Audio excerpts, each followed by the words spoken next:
Tackling your business's finance to-dos can be daunting enough without being slowed down by QuickBooks. More like slow books. NetSuite by Oracle is the #1 financial system, no matter how big your business grows. With visibility and control of your financials, inventory, HR, e-commerce, and more, NetSuite is everything you need to grow, all in one place. Special financing is back. NetSuite is offering a one-of-a-kind financing program only for those ready to switch today. Head to netsuite.com/C-Suite right now. That's netsuite.com/C-Suite. Hey, this is Mark Pattison back again with another awesome episode of Finding Your Summit. I am so pumped. I'm sitting here in Sun Valley, Idaho, one of my favorite spots in the entire planet.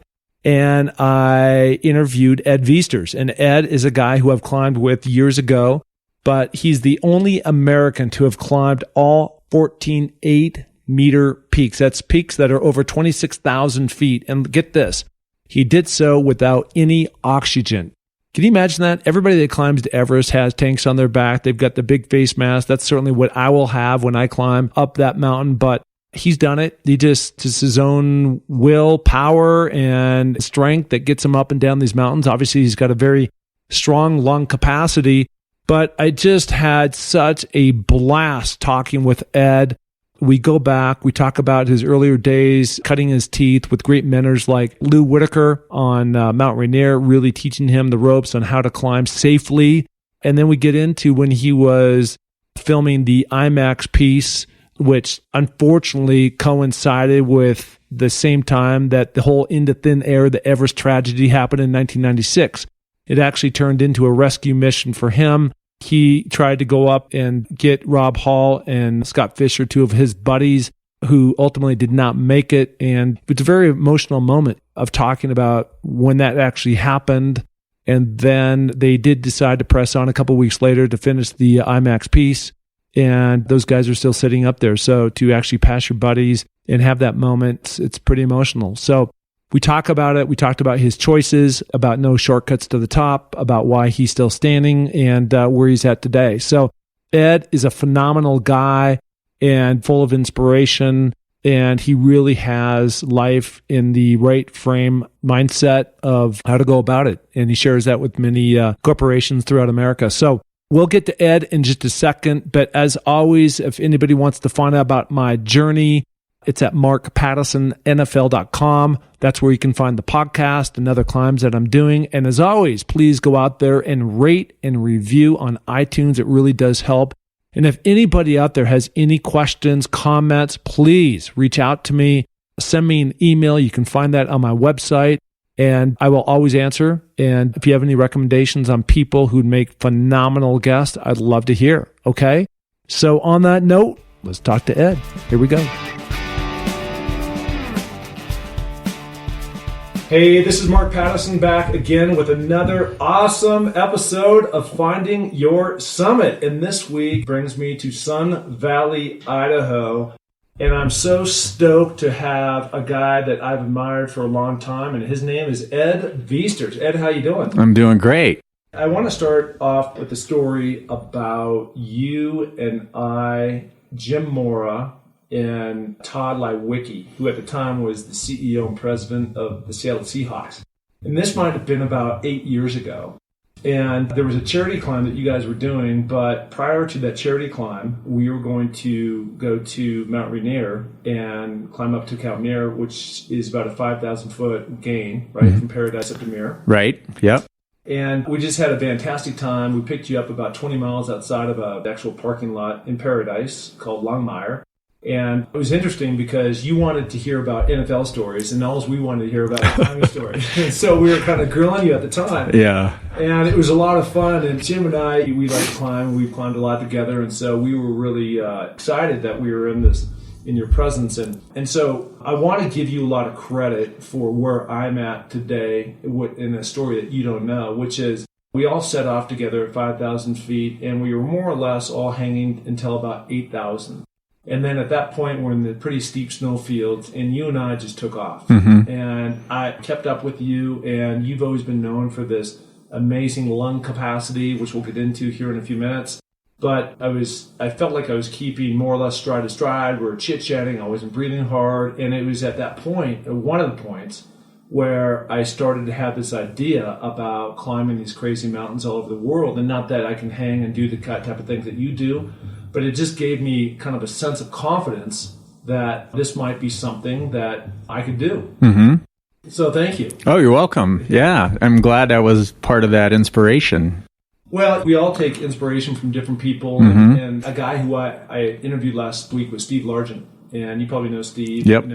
All-Pro, Hall of Fame. And when, as we were going through it, I was a freshman in high school when he was a rookie on the Seattle Seahawks team. So I literally grew up with him as my role model. And I think that's all part of the success strategies in so many people is finding others that have come before them. Mm-hmm. And I'm sure you've had guys like that in your path. Oh, yeah. I mean, one of the big things I learned when I started guiding on Rainier was I knew there were guides there that had 10, 15 more years experience than me. And I had 2 or 3 of them that I chose as my mentors, the people that I looked up to, the people that I wanted to emulate because of their attitude and the way they thought about climbing and how they treated their clients. And I didn't say, hey, you're my mentor, but I silently followed them and watched them and listened to them. And I thank them now for my success and the reasons that I'm still alive. Being in the mountains, there's a lot of risk, and it's all about how you make decisions. And I learned a lot from those mentors of mine, how to be in the mountains and do it safely. There's a guy that may have been one of those mentors that he was one of my original podcast guys that came on, Lou Whitaker. Yeah, Lou was in my world on Mount Rainier. He was like the top dog. And on Mount Rainier with the guides, it's very much an apprenticeship. And you learn from the guy that's above you, that's learned from the guy that's above him. And so it's this trickle down effect of leadership and teaching and experience. And then if you show that you're a good team player and that you can perform, and this is what happened to me. I started to get invited by my teachers and my mentors to go on expeditions with them. Lou Whitaker being one of those. He took me along to Kanchenjunga, the 3rd highest peak in the world, and that became my first 8,000 meter summit. So if it wasn't for people like that saw the ability that I had, and they said, hey, we're going to bring you along. We want you to be part of this team. And by doing that, I gained experience as well under their leadership. Yeah, that's amazing. Okay, so for people who don't know, Ed Viesters is the only American to have climbed all 14 8-meter peaks. And it took you 21 times to do those 14, is that right? Yeah, they're called the 8,000 meter peaks. Okay. And that's any mountain that's over 26,000 feet. And it took me all told 18 years to do that. And to climb 14 successfully, I made 21 attempts. So you have to learn that in the mountains, you don't always achieve your goal. There's a lot of things that prevent you from success. Weather, avalanches. We have a saying that the mountain decides. You have to listen to the mountain. And that's what keeps you alive. I mean, if you're stubborn and arrogant and have this attitude of, I need to summit at all costs, a lot of times you won't come home.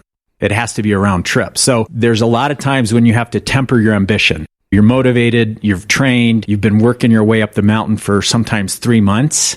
And if conditions aren't good, you've got to learn to just turn around and walk away. And I've turned around 300 feet from the summit of Everest. That's incredible. So we talked about this shortly before we went live here, and the name of this podcast is called Finding Your Summit. So what you're talking about, and I talk about this in my own speeches now to people about adversity.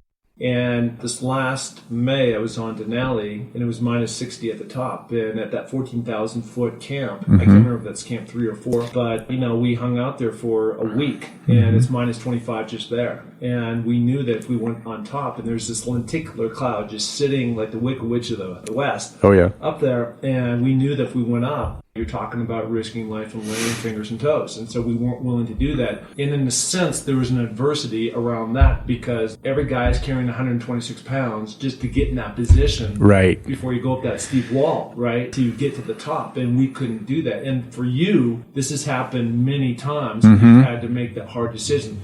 Was this something that was taught to you from Lou Whitaker and the guys at RMI, or is this something from your childhood that just about safety first and you want to take risk but measured risk? I think for me, it was a personal thought, and it was also taught to me as a guide. When we're guiding, the number one rule is we have to keep our customers alive. So that helps you to make decisions in the mountains. So I learned that way. I always felt as well, if I'm out there climbing on my own, I'm doing it for myself. I don't really care what people think about what I'm doing or where I'm going. It has to be a personal goal, but I don't want to kill myself doing it. I always say I like climbing mountains, but I like being alive a little bit more. And so that was always my attitude. I'm going to go out there. I'm going to do my very best. If conditions allow and I'm prepared and I've done my homework, then I get to succeed. But if conditions don't allow me to do something safely, I wasn't willing to lose a finger or toe to frostbite, let alone die. I just couldn't get my head around that idea. That's a huge price to pay. It's not worth it. So I'd always been willing to temper my ambition. And when I came home, let's say turning 300 feet from the summit of Everest because of bad conditions, I would come home and say, you know what? I didn't fail. Failure is when you don't plan, when you don't prepare, when you don't try. But if you've done your very best and you're prevented from success, it's not your fault. And I just call it a non-success. So I turn it into something more positive. And then I just say, you know what? I get to go back to Everest. I get to try again. I don't have to. I get to. Yeah. If an NFL team doesn't win the Super Bowl this year, they don't quit. They come back next year and they go, we're going to regroup. We're going to try again. We get to try again. Same idea. No, I totally appreciate that, and certainly relate to it. I mean, certainly that happened to us in the NFL, the teams I played on. But also in the mountain, I got to admit, I had to kind of like rearrange my head a little bit because I was so frustrated. I knew we couldn't get up there. And I wasn't willing to go that extra distance to have something catastrophic occur within the team. But at the same time, I was like, God, now I got to come back and do it all over again. But now I'm all jacked up because I'm training hard. Right. Got my eye on the ball again, and that whole momentum is starting to kick in again. Yeah, I mean, you're just as excited, if not more, right? Yeah. Because you've tasted it, you know what it's going to take, and you're like, bring it. I get to go try again. And sometimes it took me 3 expeditions to climb Everest. I went once, came back. Went again, came back. And on the 3rd trip, everything fell into place. And then I was ready for it. Same idea. And if you enjoy the process of getting ready, which it sounds like you do, and then you enjoy the actual journey of the climb itself, if you get to the summit, that's great. But if you can't, then it's the experience that matters, right? Yeah, I can tell you from my own experience. I mean, you've been on way more than I have, but just the whole preparation, going to different countries, experiencing these different cultures has been just an absolute joy in my life to go do. And you know, they call it adventure travel, maybe. Right. But it's really, rather than go sit at the Grand Wailea in Hawaii for a week, which I've done a lot of, it's just, I don't know, it's just so much more thrilling for me to reach goals that you didn't think were possible. Right. It is expanding yourself, and you meet people, you push your limits, and you discover, I think, something about yourself every time you go. How hard can you push? How uncomfortable are you willing to be for success? And you go, I never thought I could do that. And then you do it. And sometimes we look at these goals, they seem impossible or overwhelming. And I've always said, you know what? Don't look too far ahead. Have that goal, but break it down. I'm going to do what I need to do today. And today I might have to break that into steps. And in the mountains, you break it down into breaths. And that's how you achieve these little goals every single day. And the next thing you know, you're on the top. Have you come back from one of these expeditions and kicked yourself? I'm sure it hasn't happened much, but you kicked yourself because you didn't do what you always said you were going to do in terms of you should have turned back. Maybe ultimately you did, but you took it just maybe one step further that you shouldn't have.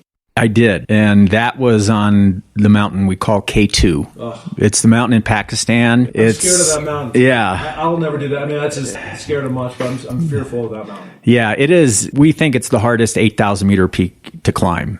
It's not quite as high as Everest. It's only 700 feet lower, but the technical terrain is way bigger than Everest. It's unpredictable weather, and it's such this alluring mountain that people are often willing to risk more for K2 even than Everest. And it's not for people that with the experience level of Everest. You've got to have a whole nother level of experience to climb K2. This is like rock climbing? Well, it's just steeper, technical. There's no relatively easy way. You have to have a lot of experience in willpower and patience. And when I went there in 92, nobody had climbed it for 7 years, although 35 teams had tried. I mean, that's how relentlessly challenging this mountain is. Yeah. So we went and we did battle with K2, and 2.5 months later at high camp with my buddy Scott Fisher, and a storm came in. We were thinking of going to the summit the next day, and we were trapped or stuck. We stayed in that tent for 3 days waiting, thinking, if there's a break in the weather, we need to be here to take advantage of it. And finally, we got a break in the weather, and we started going toward the summit, and the weather started to deteriorate. It started to snow. And I thought, we still have 6, 7, 8 hours to go to the summit. And with all this new snow accumulating on the descent, the conditions are going to be horrendously dangerous. I should turn around now before it's too late. And I always had this idea of I need to think ahead, plan ahead rather than just think in the moment. Whereas I was with Scott and another climber, and they were more, I think, in the moment and weren't as worried about what was going to happen later. And I convinced myself that I was making a big mistake. I should have just unroped from them and gone down. And that's the point where people have their own level of acceptable risk. And if you're with 2 other 3 people and they want to keep going and you don't, it's okay to let them go their way and you go your way. So I knew I was making that mistake, and I said I should just go down. I never quite made the decision to unrope and go down. Yeah. I'm on the summit and coming down. Was that the first time you've been on the summit? Yeah, the first and only time. Yeah. I mean, K2 is one of those mountains where if you climb it and walk away, put it in the bag. You don't ever go back. Yeah. And we made it down, but I think by the skin of our teeth through avalanche conditions. And when I got back to high camp, I was angry with what I'd done that day. For me, that was not the way I had lived my life as a mountaineer. And I broke all my rules. It wasn't as I was ignorant or arrogant. I just wasn't willing to make the right decision. And I told myself, never again, do that, never again. If I ever felt something was wrong, instinctively listen to it and walk away. 40 people are going one way and you don't want to, you go the other way. Live by your own rules. Did you feel like you're being sucked in by Scott and the guys on the team of like, come on, we got it? No, I didn't feel that pressure. It was my own lack of willingness to stop myself. Mm-hmm. They weren't pressuring me. I wasn't feeling bad about it. I just didn't make the decision on my own. And then obviously I thought, am I overthinking this? Am I being too conservative? But that's okay. So that was a big lesson for me, not to do that again. And I never did it again. Yeah, well, look, I have no desire to go to K2. That's one that I will live through you on that. And a lot of it, too, is just, it's kind of like you don't go from Little League to the NFL. You got to have your ducks in a row. You have to know what you're doing, or you can get hurt in a very bad way. Not to mention you're just completely in over your head. Yeah. Which that would be, I'm learning as I go, but I'm not there. And I don't have the skills that would safely get me up and down a mountain like K2. Right. I mean, I think you're smart enough to know when you're ready to go to the next level. I mean, a lot of people want to shortcut it and they go, hey, I've climbed Mount Rainier. Now I want to go to Mount Everest. Yeah. That's way too fast.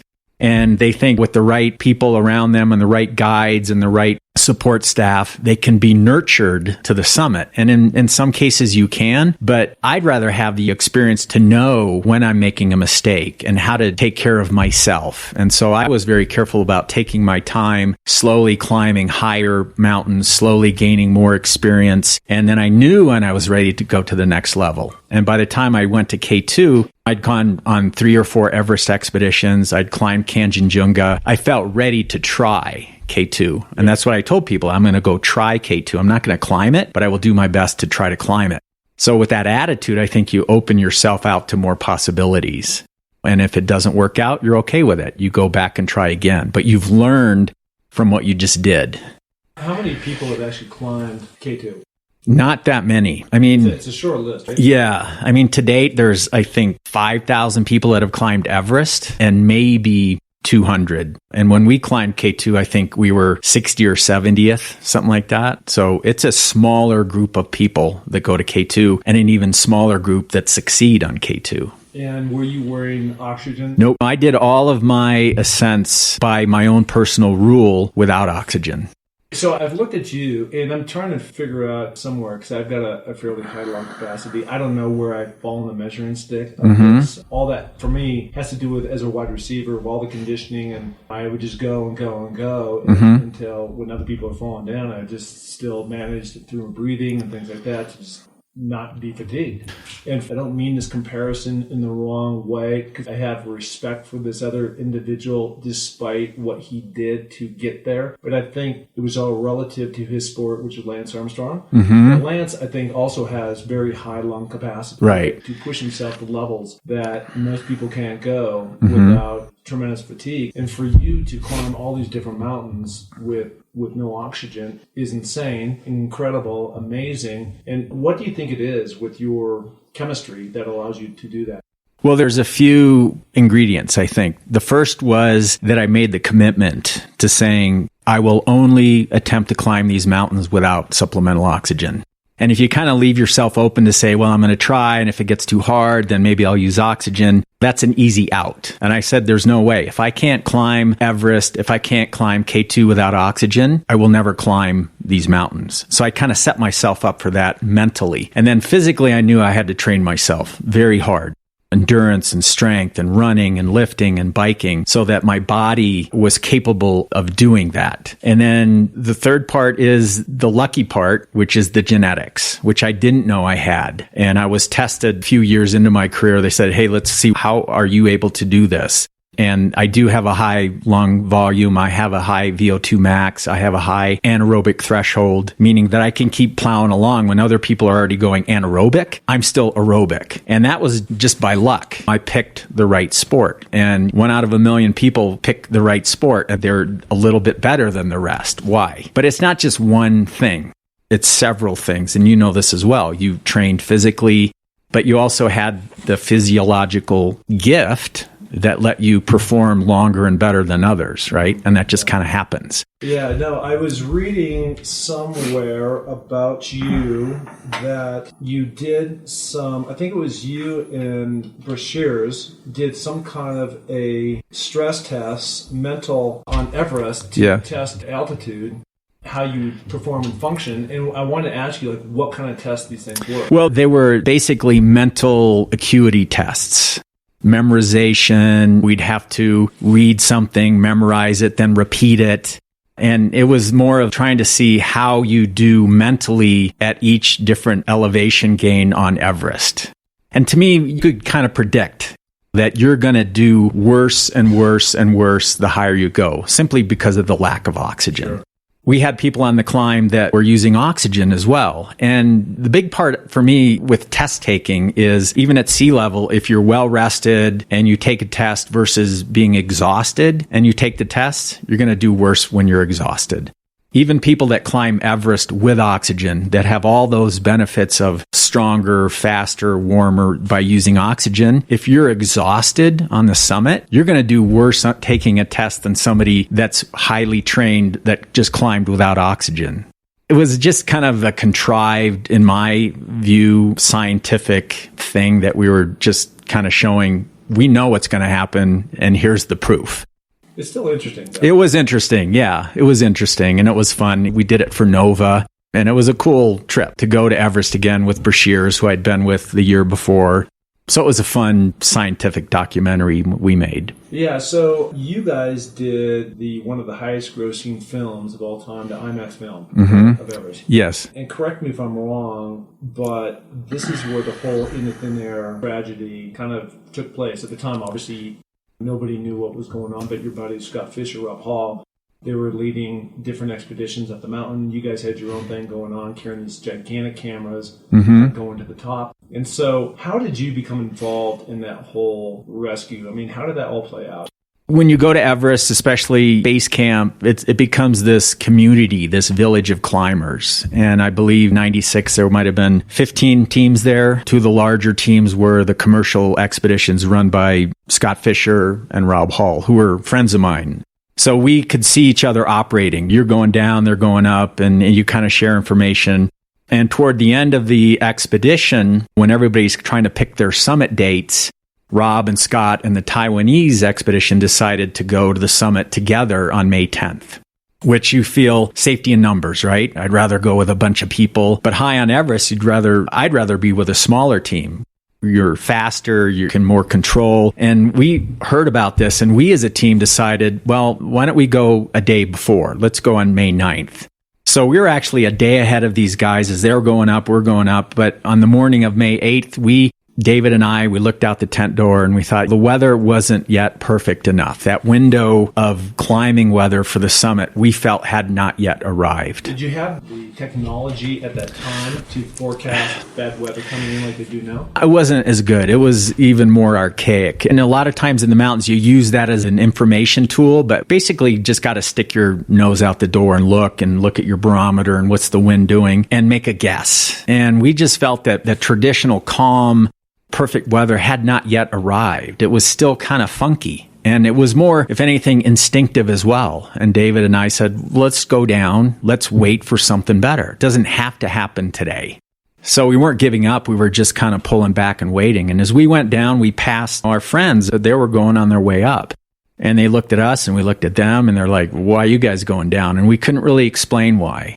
And we obviously couldn't tell them not to go up. And it goes back to that instinct that you had, right? Yeah. So we were like, wow, are we making the right decision? These guys are going up.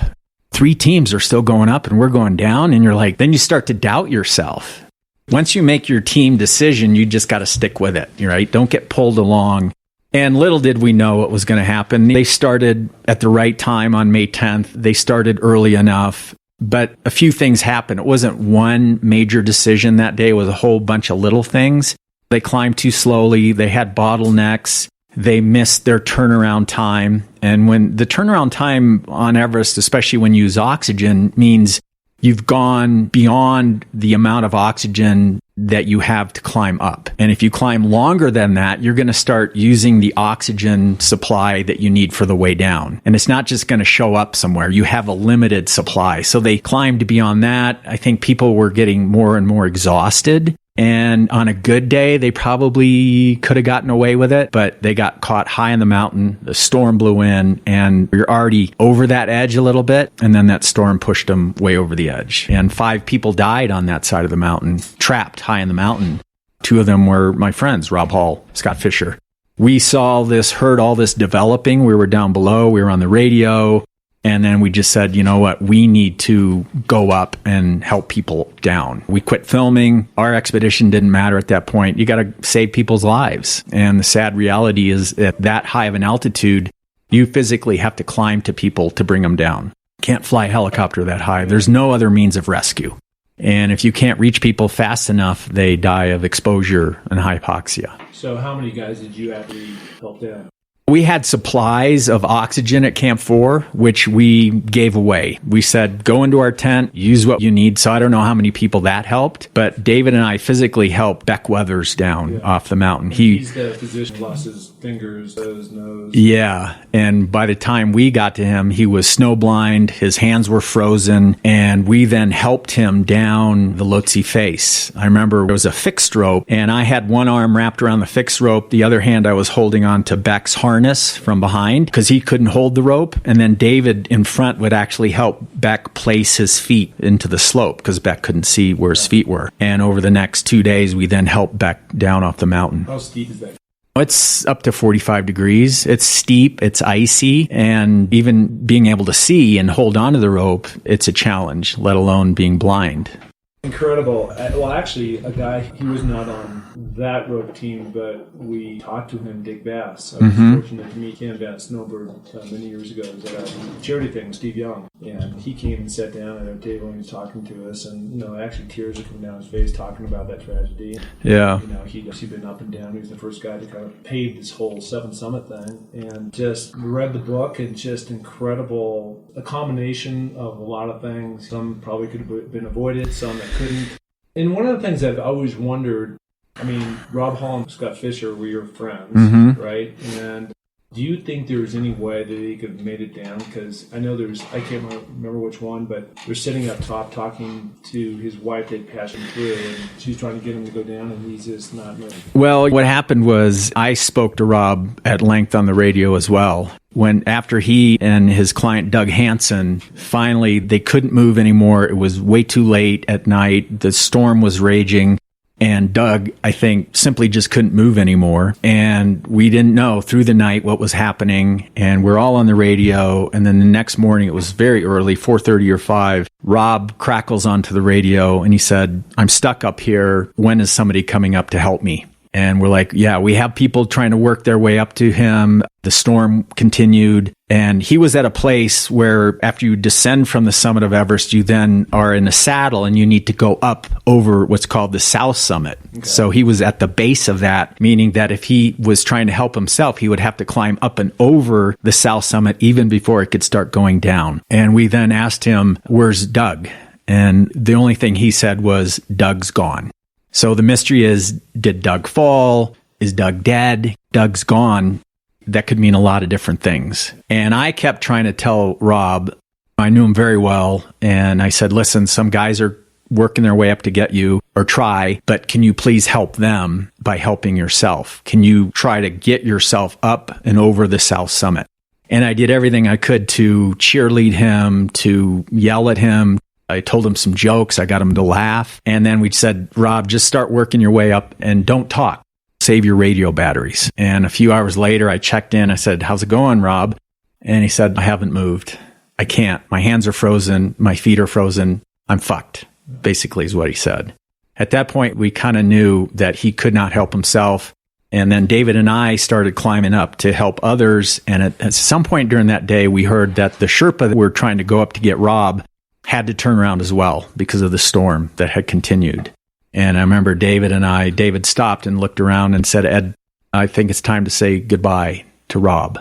Nobody can get to him." And it was that night where we patched him through to his wife. They had a phone call together. That night he went to sleep and we knew he wouldn't wake up. And I imagine he knew that as well. Imagine sitting there going, "I'm going to close my eyes and I'm not going to survive this." That's a huge moment. And we were all there watching and listening and living through it. It was huge. It was a big deal. So that's crazy. And I'm sure emotional for all you guys. Yeah. Your personal friends that all the stuff is going through. Time passes and you guys stay on the mountain. And did you finish the film later? I mean, there was nothing you could do at that point. Ultimately people came down, they were flown off, or their fate was what their fate was. After all that, we helped bring Beck-Weathers down. We evacuated the mountain. I mean, we cleared it. And we said, we need to just regroup. This has been this gigantic event. We had a memorial service at base camp. Everybody at base camp, we gathered, people spoke, we talked about what happened. And at that point, most teams were like, okay, we're going home. We're saddened. This is scary. This mountain can kill us. I mean, it was a reality check for a lot of people. And I remember David and I and our team, my wife was there. She was our base camp manager. We had a long discussion about what were we going to do. And I'd already kind of decided what I wanted to do. I wanted to go back up. I wanted to finish what we set out to do. And if anything, turn it into something more positive. Instead of just running away, scared to death, I said, hey, we as a team haven't made any bad decisions. We've made good choices. We're still good. We have the strength. We have the time. Let's regroup. Let's at least go back up and try to finish this. Because knowingly, even David and I said, if we don't finish this film this year, we have to come back next year and get that camera all the way back up to where it is. And so we said, let's just try to finish it. And we went back up 2 weeks later, phenomenal weather, perfect conditions. I was again climbing without oxygen. I was so acclimatized. It was like the perfect summit day. You've been up there for months now. Yeah, we'd been there almost 3 months. So what was that? I mean, this is another tough question, but now it is the perfect conditions. You guys summit, but as you're going up there, you're passing your buddy. Yeah. Did you see both of them? I saw both of them, which was huge. I mean, I'd never lost a friend before, let alone walk past their bodies. Yeah. And I left high camp alone that morning because I was climbing without oxygen. We calculated that I would be climbing slower than the rest of my team, so I needed a head start. But in fact, nobody ever caught up to me that day. I was like, I'm going to the top, come hell or high water. But a few hours into the climb, I was still with my headlamp on. It was 3 a.m. or something. I see a body and it's Scott laying in the snow. And I wanted to spend some time with him, but I said, you know what? I'm going to focus all my energy on going to the summit. And on my way down, I'm going to sit with Scott and say goodbye. Further up toward the summit, I saw Rob. Same thing. I made it to the top. Safe and sound. The team got to the top. The camera got to the top. I mean, everything we set out to do, we did in spite of all the difficulties. So I felt hugely proud about that. But then it was sad going down and just sitting with my friends. And we had to just leave them there. You can't bring them down. Unfortunately, it's some of the realities of the mountain. And I also say to other people who get fearful about mountain climbing, I say for me, it's a very measured risk. One. Number two is that I think it falls into the people who tragically die. It's either through bad luck or they're just completely in over their head, right? And I see more of that happening where if you happen to be in Nepal and once every 100 years there's an earthquake and you happen to be in the Kuma Fields, when you happen to fall in, that's just bad luck. Right. You know? But I have been on every single climb I've been on, we have been with somebody or somebodies who are just in way over the head. They didn't prepare. They don't understand about the weight. They see the movie like you guys did, and they go, oh, yeah, I can do this. I want to be that guy. And they're not that guy. Right. Or that girl. Right. And they have to get flown off. I mean, Aconcagua is nowhere on the planet close to what Everest, some of these other mountains you've done. And we flew, out of the 12, we flew 6 people off the mountain. You know, it's just like, what? And I could have told you that from day one. Like climbing up, like, this person is not going to make it. Right. And that's part of the hard part about guiding as well. You have a group of people that show up.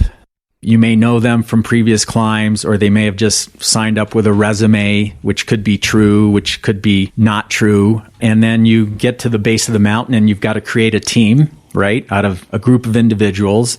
And each of these individuals have spent a fair amount of money. They have very high expectations.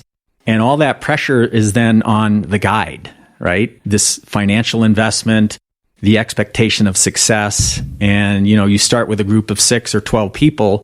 You're like, I've got to do my very best to get all these people to the top. But things start to happen. Some people aren't as prepared. Some people don't acclimatize. Some people don't listen to your teachings. You know, how can you be more efficient? And things start to fall apart very quickly in the mountains. And it's this whole can of worms that you've got to deal with as a guide. I think I see that, and I saw that, I think, in 96 on Everest.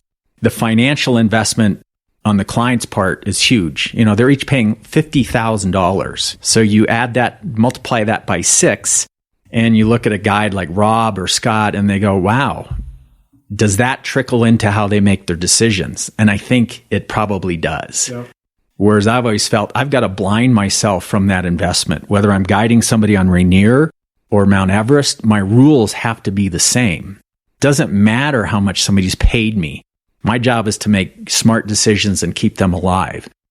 But I think you can see how that trickles into how decisions get to be made. Yeah, it's a marketing thing too, right? On the website, hey, 80% of our guys make the summit, whatever it is. Yeah. I'd worked with Rob in 94. We guided together. I worked for him on Everest. We had 6 customers. We got all 6 to the summit. 100% success. And Rob used that in his marketing. Come with me. So you get people to sign up with you. We go again in 1995. I'm with Rob again. We had 6 clients. We turned around 300 feet from the summit. 0% success. So here comes 1996. Rob needed success. Yeah. He really, really did. And there's Scott, who is now his first trip to Everest with clients to elevate his business to the next level. If he had success, wow. So he had that pressure. So your mountaineering rules start to get infringed upon by business. And that's kind of what happens. So how long does that take when you're at 300 feet? Did you say 300 feet or 300 yards? 300 feet. And how long, in terms of Everest distance, I know what that is on a football field, but you know, how long does that take? It's a couple of hours. That is? Yeah. To gain that altitude and then to get back to where you are, that's 3 hours. So if you're with a group of clients and some of them are already starting to falter, the weather's starting to change, you have to think about, okay, from here to the summit and back is 3 hours. How much is that going to consume into the energy of my clients, into the oxygen, into the good weather, right? All that stuff you have to calculate. You can't just wait until it's too late. You can't just say, oh, we can maybe get to the summit and then we'll figure it out on the way down. Yeah. It's too late. I mean, most accidents occur on Everest on the way down, and you wonder why. Because by then, people have used more of their energy than they have, more of their oxygen than they should have used, more of the daylight, all those things.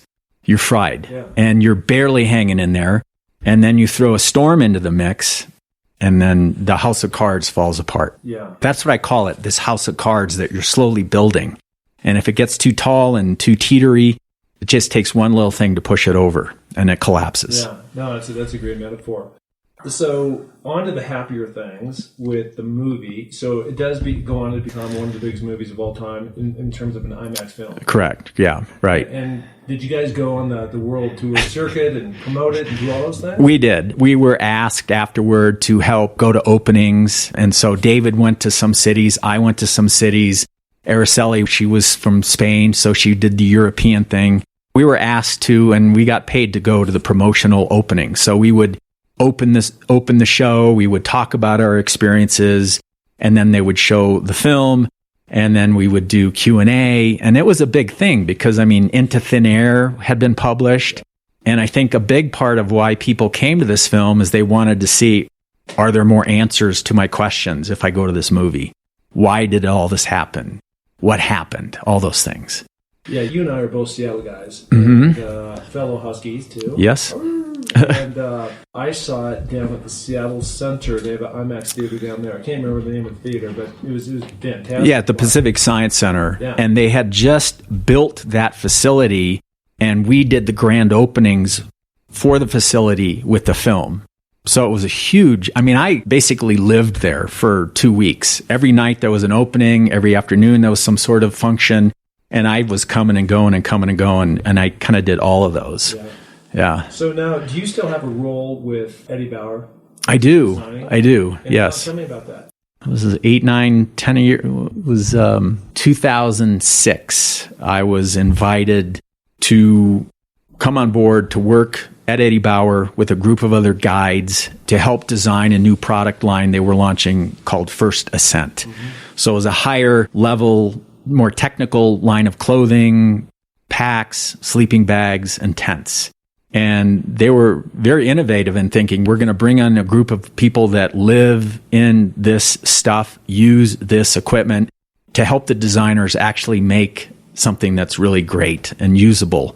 And so we spent 3 years developing the product line, which we called First Ascent. And then in 2009, when we had everything kind of buttoned down and ready to launch, Eddie Bauer and the people there said, we want to send you guys, the team, to Everest to launch the brand so that we can get footage, we can get imagery, we have you guys using the stuff you tested, final shakedown. And that's how I ended up going to Everest for my 11th time. Wow. Never 11 times. Yeah. So at 11, you've been on top, what, 7? 7. So that was my 7th ascent.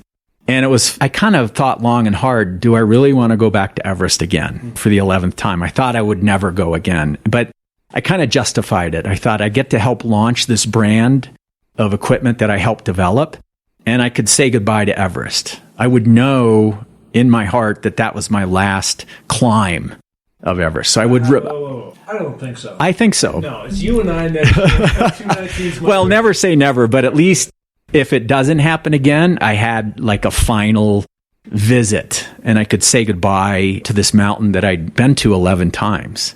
So it was pretty cool. And we got to the summit, and all the gear we developed worked. So there was proof in the pudding that we knew what we were doing, and we launched this brand. And so First Ascent now is a really solid part of Eddie Bauer. Well, that must have been really cool for you being a mountain guy. I know you had an education as a veterinarian. Yeah, right. Veterinarian, way back when, but it was kind of a whole new field for you to go into. But at the same time, you know what works and doesn't work. And so even though you don't know how to sew and, you're putting feathers in a jacket, you do know what you need when you get up in those stressful conditions. Right. And I'd had a lot of experience of that. In 1993, I was invited to work with Mountain Hardwear. Yeah. They were this brand new brand. A friend of mine and his father funded the start of the company. They invited me to be their poster boy. So I grew with them and they grew with me. And I was with Mountain Hardwear for 10 years. Yeah, great company. So I knew, and they trusted me as well. They said, Ed, what do you want? What can we make you? Even though we're only going to maybe make one for you, we're going to learn something about how to put something together easier, better, simpler, more functional. And so they take advantage of the knowledge that we have of how to make something very, very functional and useful. Yeah, that's great. So are you guiding still? I'm still guiding a little bit. I still do a couple of Climb with Ed on Rainier every summer kind of thing because I have enough people that are interested. They want to just sign up with me. Mm-hmm. So it's more of a celebrity type trip. Yeah. But that's kind of the guiding that I do right now. Yeah. So the other stuff you're doing is public speaking?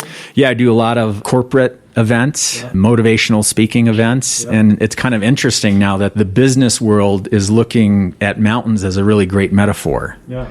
We're all striving for something. We're all trying to reach a higher goal, right? We have to do it as a team. We have to have leadership. We have to evaluate risk. The financial industry loves the risk assessment of what we do in the mountains, when to go, when not to go. Financial investors, they've got clients that might be pressuring them to make decisions just like we do. So it translates in many different ways. And the business world loves to bring somebody from outside the box. Not somebody that went to school to learn how to talk about something, but somebody that's actually lived it and then shows amazing, beautiful pictures and tells some stories, and people kind of walk away inspired. No, I do know. I'm speaking next week, and the whole theme is ascent, right? So, right. Speaking of First Ascent, their theme is ascent. And you're obviously this way times 1,000, but I think when people get up to speak, there's two ways you do it. There's great speakers, like a Tony Robbins or Bob Costas or somebody who are very fantastic storytellers on talking about what other people have done. And when I talk and when you talk, it's about personal experience. Right. How that relates into real world stuff. Right. Right? Yeah. And I just I've always preferred to be that guy. And I want to be out there getting my hands dirty, figuring it out. And it's rewarding for me. So not taking anything away from anybody else, but you're in that same path too. Yeah, and I never envisioned myself being a motivational speaker. Never. When I was climbing, I thought, why would I do that? But it was after the IMAX film and after what I did in the 8,000 meter peaks, I started to get invited by CEOs and presidents that might have heard the story or seen the film or read my books and said, these are great messages. I want you to come talk to my team about what you experienced because they can learn from you. They can see what's achievable. They can learn how to work together as a team and do something day by day and overcome obstacles. And so it just slowly, organically turned into what I do now, never thinking that this is what I would do. Yeah, and your home is here in Sun Valley. Yeah. So I travel in and out from Sun Valley. I'm home 5-6 days a week, and then I'll go on the road for 2 or 3 days, and then I come home, and that's my life. That's a great life. It's great, yeah. Yeah, and are you still climbing crazy mountains? Not the crazy, not the big. I kind of decided after Annapurna, I can pull it back a few notches. But there's always that question I get now, especially after Annapurna, people go, what's next? They think you've achieved this amazing goal. You're going to try to outdo yourself, right? That's kind of what the athlete goes through. Yeah. When you retire, people are like, what do you mean? And it's a really hard thing to do. Not that I retired, but I kind of thought I did the big mountains. I managed the risk. I survived an 18-year journey. I don't need to outdo that. Yeah. I can be happy with that. I can climb smaller mountains, and I got to travel to places I didn't have time to go to. I went to Antarctica. I did a couple of trips to Baffin Island. I kept adventuring, but in different ways. Yeah, I love that. That's something I had to do after my NFL days, and I started some different businesses and fell into this place where I needed to reinvent myself. And I didn't do that for anybody else besides myself, and didn't talk about it for probably 4 years until really was down in Argentina. And then I decided to broadcast my journey, and this has really taken me to doing these podcasts and public speaking and other things I do in my life. But after the 7, there's not going to be a 7 dot. It's going to be ... right? Right. And maybe I'm skiing to the North and South Pole, or maybe I'm doing some of these other things that you're talking about, or you and I can do a Rainier trip together. So the journey continues. It's just a matter of what that color looks like. Yeah. When I came off of Annapurna, for me, it was one of the greatest days of my life, having accomplished what I did, thinking I might never be able to do this. It might not work out. And then I did. I was so proud that I kept plugging along and I succeeded. But then on the other hand, I was like, it's done. This thing that has consumed me day in and day out for 18 years, it's gone. So there was a big hole That was a big hole. And I just had to fill it differently and just decide I am content with what I did. Don't be tempted to try to outdo that, because it gets dangerous in my sport if you try to do things for other reasons other than yourself. There's the expectation of, ooh, what do my sponsors think? And the media is no longer following me. You know, all those things that you get used to, you got to just let it go. And it's hard to do. Well, you're a smart man, and you've got a wife and some kids, and those are important in your life, I know. And oh, yeah. There's many different colors to what adventure looks like. Right. So where can people find you? My website, edviesters.com. Okay. It's got my phone number. It's got my email. People call and I lift up the phone and they think I have a staff of people. They can't believe I pick up the phone. Yeah. But if you want to get a hold of me, yeah. I have several books out. The most popular is called No Shortcuts to the Top. A lot of people have read it. They love it. It crosses all genres. You don't have to be a climber to like the stories. I talk about not only what we did, but how. You know, what do we eat? How do we go to the bathroom? What does it mean to walk away 300 feet from the summit of a mountain? And I take people on a journey, and there's a lot of stories in there as well. Yeah. No, I love it. I've read the book. Actually, I think I listened to the book through it. Okay, right. Yeah. So I think I've read 3 of your books. So, okay, well, listen, a lot of the stuff will be in the show notes where they can reach you. I appreciate it. As I said, I'll end with where I started. You are certainly a big reason why today I'm in the mountains, and I love it. And I've got great appreciation for you on that note. And I look forward to hopefully climbing with you again one of these days. Yeah, we should. It'd be great. All right, thanks.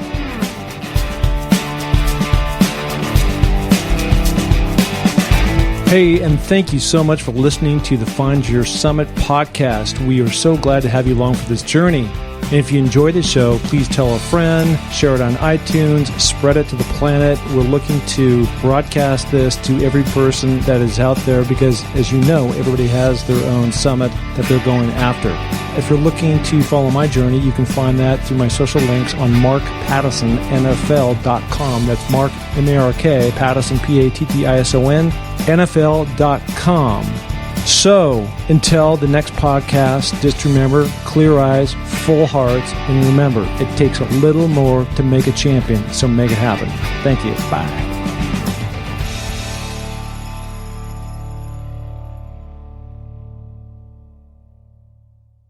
This podcast is a part of the C-Suite Radio Network. For more top business podcasts, visit c-suiteradio.com.